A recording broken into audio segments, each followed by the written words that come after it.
waiting for their arraignment tomorrow. And it's an interesting development. As one lawyer pointed out ironically, now the Sheik gets his wish. He gets to stay in the United States, if only to await trial. The sweeping new indictment contains new charges and new defendants. The unsealing of the sweeping indictment against Sheik Omar, Abdel, Rahman, and 14 others brought Lower Manhattan and the courts under a cordon of tight security. As the military helicopter carrying alleged terrorist Sayyid Nosair touched down at Wall Street, U.S. Marshals Special Operations Group and Emergency Service Unit police stood by with heavy weapons. Nosair, wearing prison greens and a black bulletproof vest, was whisked away by the armed convoy to the Metropolitan Correctional Center where he'll await his arraignment. The new indictment allegedly ties the entire terrorist web together, putting Sheikh Rahman in the middle. Rahman allegedly discussed every move with the plotters. The alleged plot to murder Egyptian President Hosni Mubarak, the plot to blow up tunnels and bridges and government buildings around New York, the plot to kill FBI agents and take government employees hostage, allegedly to trade them for those being held in the World Trade Center bombing case. The indictment also depicts Sayyid Nosair as a leader. He's been indicted on federal charges for allegedly killing militant Jewish Rabbi Meir Kahane and plotting the murders of other Jews, along with an attack on the JDL training camp in upstate New York. Even the murder of the state court judge who sentenced him for gun possession after the Kahane shooting.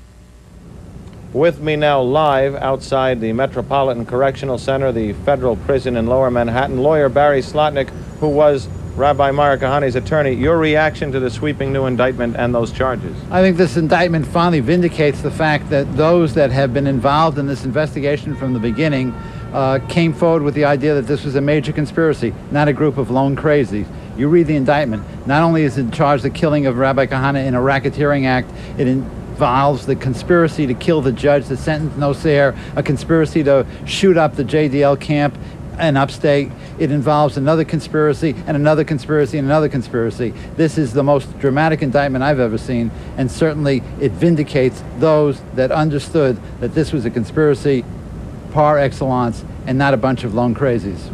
Okay, those suspects will be arraigned in federal court tomorrow. We will be there with full coverage, reporting live from Lower Manhattan. John Miller, News 4 New York. All right, John, thank you very much. And now for reaction, we have News 4's Tiwa Chang live in Borough Park outside a mosque where the Sheikh was taken into custody last month. Tiwa? That's right, Chuck. This, in fact, the El Sadiq Mosque is where Sheikh Rahman on July 2nd was arrested, turned himself over to federal authorities. It's also believed this is where he was hiding out while federal authorities were looking for him. So we thought this is where some of his closest followers in the U.S. might be. Predictably enough, they say they still believe in the Sheikh, believe in his innocence, and they also expressed concern about how this indictment will impact on American Muslims. I went to all his lessons. I never heard him say bomb this, bomb that. You know, I went to all his lessons. I know better. Me neither. You know? I went to all his classes. I never heard him say anything, hurt this or bomb this or never. I'm telling you the truth. Well, whatever you hear out there or whatever you guys say, I don't believe it. How does it make you feel knowing that this happened? It's crazy. I was surprised. I didn't know. I thought he would be deported, that's all. And that would be that, but... Does it make you angry? No, not at all. I'm an American Muslim. I was born here. I'm Hispanic, by the way, but I'm a Muslim.